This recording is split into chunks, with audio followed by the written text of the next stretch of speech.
Yo, yo, yo. If y'all just tuned in for the first time, man, I appreciate it. You are rocking with your boy, Big Boss Semi, on I Am King. That is the structure of a man's journey. This right here is where we talk all things man, especially the black man. But all men in general can learn something. But this particular show, man, we specifically speak more on black man issues dealing with financial, life in general, and family, which is more important. So I got this good brother on the line. Me and this brother right here go way back. Years. He's a good friend. I consider him a brother from another mother. I know his family.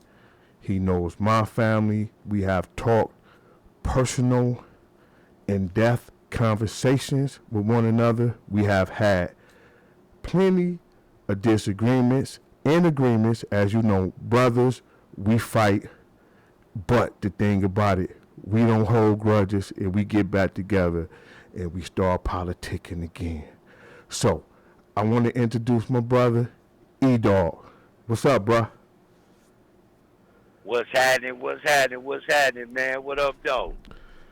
Everything good, man. How that roll? Roll. Hey, for y'all that don't know, he's a fellow truck driver. And as you know, man, we speak a lot to the truck drivers, man, because we be on that damn open road, right? And we try to, No doubt. you know what I'm saying? We try to, grind with each other, man, and talk life shit, life situations, man, getting us down the road, man, as you say, looking out the window. So, man, Yeah, hey, man. You know me. I'm just riding and gliding, man. You know, I just want to say, first of all, man, thank you for inviting me to the show. Our first show together, man, and hopefully not the last. And it's an honor and a privilege, man, to be a part of this thing. I And appreciate it. I just want to share some things with the general public, man, with my brother, man, on the aches and pains, man, of being a father, the joys of being a father, but most of all, the the struggles that we go through during a breakup or divorce Absolutely. with the mother of our children, Mm-hmm. and how that thing can turn bitter in a woman and the man too, but we're gonna mostly focus on the woman on this one, about how they can use that as sort of like a pawn or a chip or whatever word you want to slide in there to get back or to just be an ass. Yeah. To be Yeah. honest with you, Yeah. and unfortunately, even though we hurt, the children hurt even more so, and it becomes a long, bitter road of back and forth foolishness. That's what it Absolutely. is. Absolutely. And you know, man, you have had tons of conversation, long conversations about this very topic. And you know from experience what I done been through, and I know what you done been through. And I think by us having these conversations, personal, we talked about expanding that and and letting the audience um, kind of like get into it because we never know uh, what information we talk about that could help somebody else in a similar situation. So I appreciate you being here, bro, and we're gonna do plenty of more, man, because we sure got a lot of things to talk about. So let's go ahead and get into this topic. Hey, again, if y'all just tuned in, you tuned in to I Am King, this on the Bike Brothers Urban Podcast Network, and I am Big Boss Semi, and my co-host is E-Dog. So, yeah, man, so let's touch down on this. See, the thing, man, that I want women to know in general, when you use the children as a pawn, I don't care in which way towards the dead, you're really hurting the child. I don't think they too much care about our emotional being. You know what I'm saying? I think they don't even consider that. But it's an emotional situation for the fathers also, especially the fathers that's into their kids' lives, right? You got dads, man, that go out and have children and care less. We ain't talking to those brothers. We talking to brothers, man, that has um, pure love for their children. They strive to be in their children's lives, right? When they think about their process, their children is involved in that thinking process. As they evolve, they want their children right there on the side of them. So man, let's go deep in, man. No holds barred, man, because women, they need to hear this shit. Well, first of all, man, let's get to the root of the problem. A lot of times, you know, women get with men, you know, and expect him to be everything under the sun. They paint this man in the picture of their imagination. Well, I want him to be able to, be agile like Michael Jordan in his prime. I want him to have a six-pack like Shamar Moore. I want him to have money like Byron Allen. And I want him to be this and this and this and this and that and bring this to the table and do this and this and that. And it all starts out with that little puppy love. And then, she let the man, he drop DNA in her. And then they have a kid. And then the real rubber meets the road. Okay, bills come. The baby needs. Y'all haven't really got to know each other yet. And we all guilty of that. So I'm going to put that out there first. Yes, sir. You know what I'm saying? We both guilty of that. We're not really getting to know nobody before we lay down. That's the core issue. Then, you know what I'm saying? Fornication. That's the key issue. Okay, then, but once that's said and done, that don't mean if we don't make it, that all of a sudden that woman or that man becomes the enemy. Why they the enemy now? They weren't the enemy when y'all was jumping up and down, peeing on each other, so to speak. Exactly, right. You know what I'm saying? Right, right. And when I say that, you know what I'm saying? You know what I mean? Having some orgasm. Yeah. That unadulterated. When the fun is fun. It was all good. Right. Yeah, right. We was all as soon as y'all together. Oh, that whole ass nigga or that nigga this and that nigga that. But he was all that at first. Exactly. At first y'all loved each other at one point. She loved you. At one, and you loved her. Y'all loved each other. Right. And then or the shoe on the other foot. Now she ain't all that. Now you want to call her all kind of bitches and hoes, but she wasn't that when you was dropping that thing on her. Exactly. You feel me? Exactly. So anyway, moving along, once the kids are getting older and they're able to understand. Well, I ain't even gonna say that. Even in the womb, when the kid is in the womb and you arguing with your baby mama, you're bringing that drama, everything that she feels, that kid feels. Okay, all of that stuff you putting her through. Right. Or vice versa. Mm-hmm. You know what I'm saying? You putting the man through stuff, all that anger that you got in against that man, against that child's father, the child is sponging that up within their subconscious. Okay, so then you might get your child issue. So then the child is born, and the man might not be sending the money for support, so you don't let him see the child. So now the child, 6 years old, he or she hasn't bonded with the father. Okay, so now that brings forth another issue. Mm-hmm. Okay, so all these issues start sprouting up. The kid is growing animosity already against his father, thinking that he ain't nothing. Yeah. Right? And hold on, let me intervene. And once that starts, once that animosity starts, hey man, it's very hard to get that to come correct. It's hard to correct that when you got a young person, man, that's thinking the worst about you. I mean, you basically gonna strive a lifetime, man, to even try to come correct with the child, man. You might all mean well by that child, man, but they looking at you as if you can't say anything to them. The first time you criticize them, they take it as something else. And when I say criticize, meaning not as criticizing, but telling them right from wrong on how to move out here in the streets, on how to do right as a young person. You telling them right from wrong. You using your wisdom to educate your child. But sometimes when they have that animosity towards you, they take it all the wrong way. Yeah, yeah. Then the disrespect comes. Then the disrespect comes because the mother, she's not holding you down or lifting you up, so to speak, with her words because she mad at you, and she might be over there. Your daddy ain't nothing. He ain't nothing but a this and this, and then the child is hurt because he or she wants to love you. They want to respect you, but they not seeing the respect from the mother. Now, I'm not talking about dudes walking around picking up cigarette butts off the ground and don't got no job and don't want to be nothing. I ain't talking about them. I'm Mm-hmm. talking about fathers who are providing, who are doing what they're supposed to do.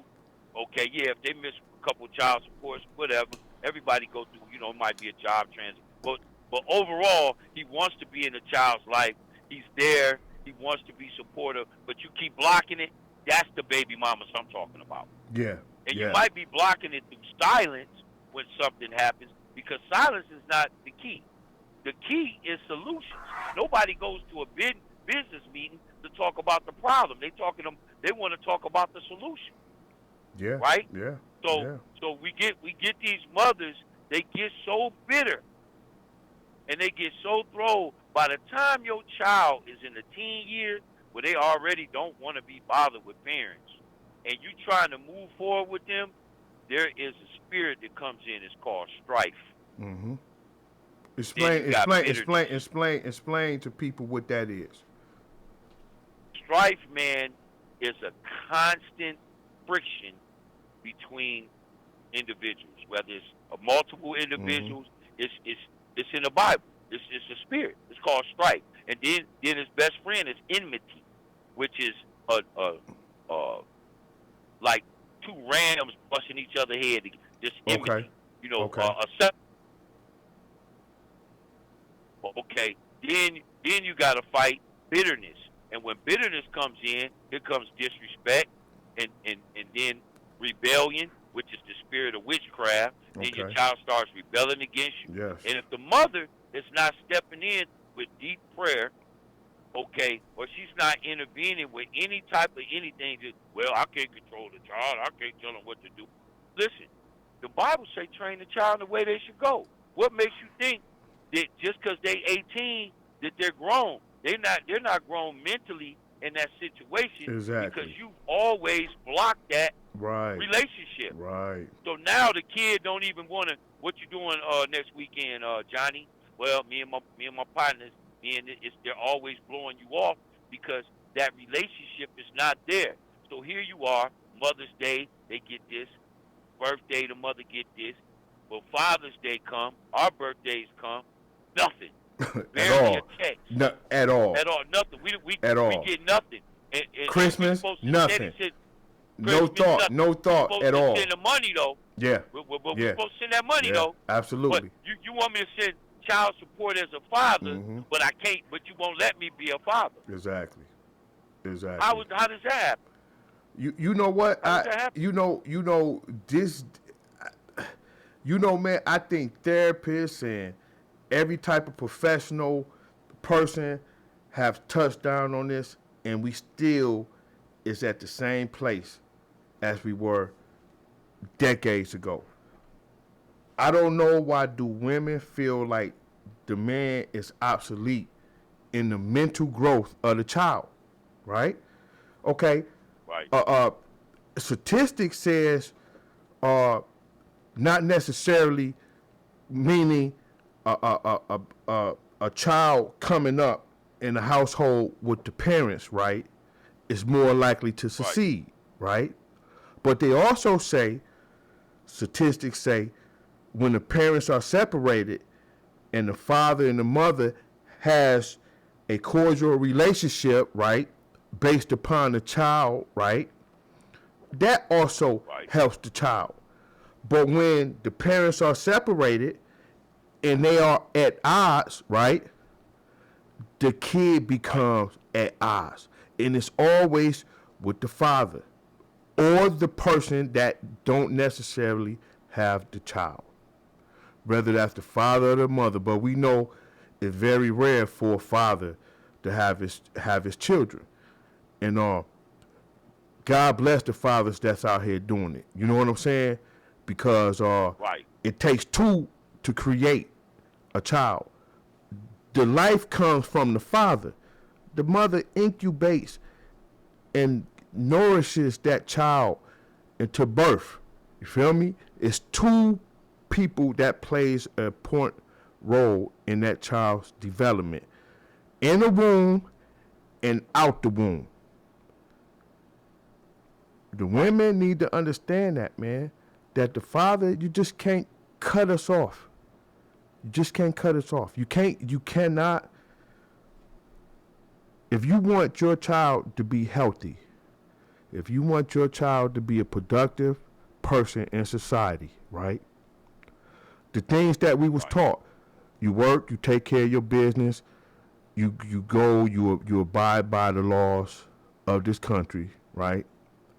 And you live your life and you reproduce and you have children and you kind of like pass the message on to them, right? To build a better community, right? That's the divine nature of how it's supposed to be. But look at today's modern time. Look what's going on now. It's And I think too. It's once the family structure is broke down. Look at what we facing the LGBTQ stuff. The black man is being effeminized. oh, man. You know, effeminate, whatever you call it, feminization or whatever you want to, whatever word that is. In every commercial, every cartoon, every whatever. Every show, everything, every movie that is depicted. It's always some brother right. getting his booty broken in. It's like this, or putting a piece in his mouth. But my thing is too, man. You know, then you got it through the whole rap thing and whatever, and then the little girls are being sexed out with these old female rappers. It's a mess. It's already a mess. But then when we trying to put the family back together, then we got a sister who comes in and tries to break down the very manhood of your being by throwing all kind of roadblocks because she mad with you because you ain't kissing her butt no more or whatever the situation is. Why can't we get along like everybody else, like the Asians and the white people, whatever? When they break up, I ain't saying all of them, but the majority of them, they have a rapport. They might be totally remarried, but for the sake of the kids, they gonna pretend, stand on their head, whatever, for the sake of the kids. Exactly. But with black people, we don't have it in us. It's like we just don't have it in us. Even from a financial perspective, a spiritual perspective, we just can't get on the same page to be one. We just can't do it. It's like this stigma against each other, especially with our sisters and brothers. It's a sister I saw last night. She calls herself the Mother Queen.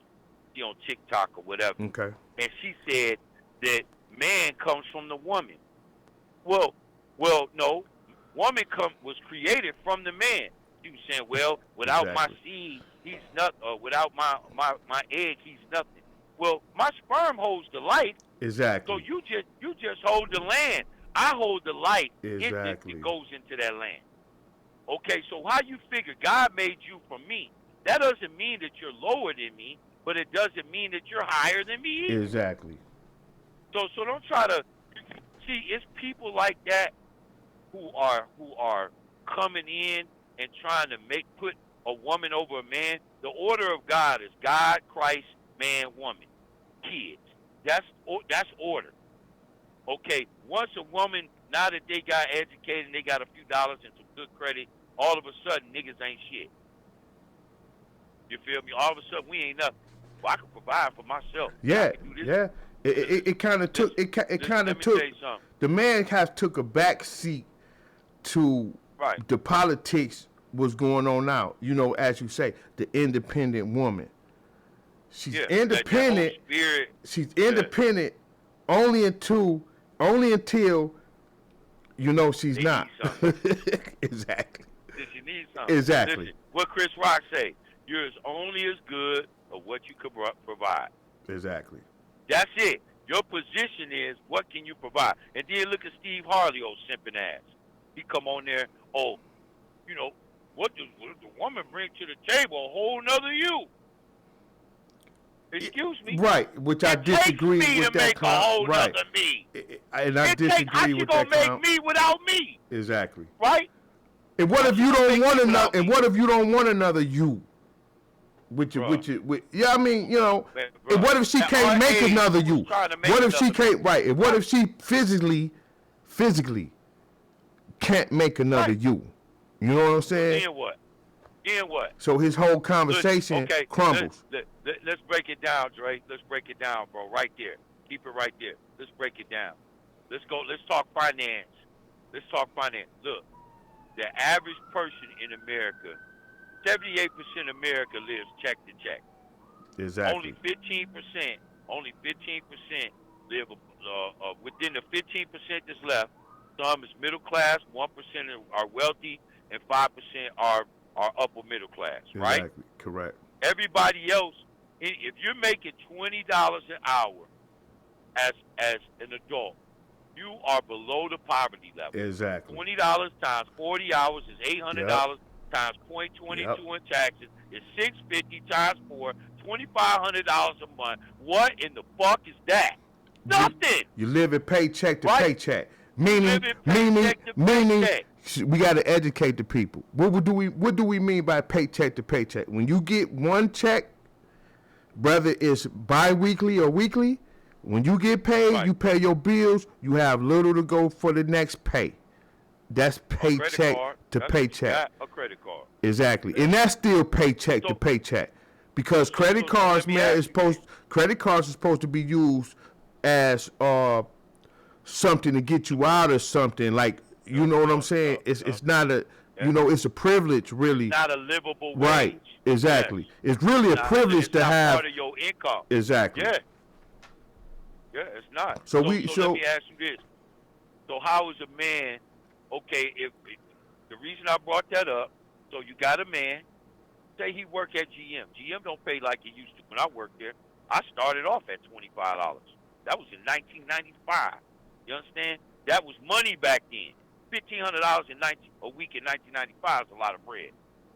Okay, now not so much. It's good, but not so much. Right. So I'm supposed to take care of us and 3-4 of our kids, and you ain't bringing nothing to the table but vagina and some head, and maybe not if you black. You know? Right. But some black women get good head. No disrespect to those head doctors out there. But anyway, I'm just saying.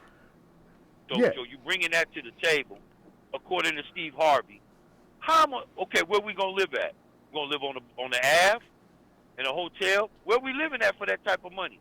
For $4,000 a month, where we living at? You got grocery, nigga. That's a G a month for all of us.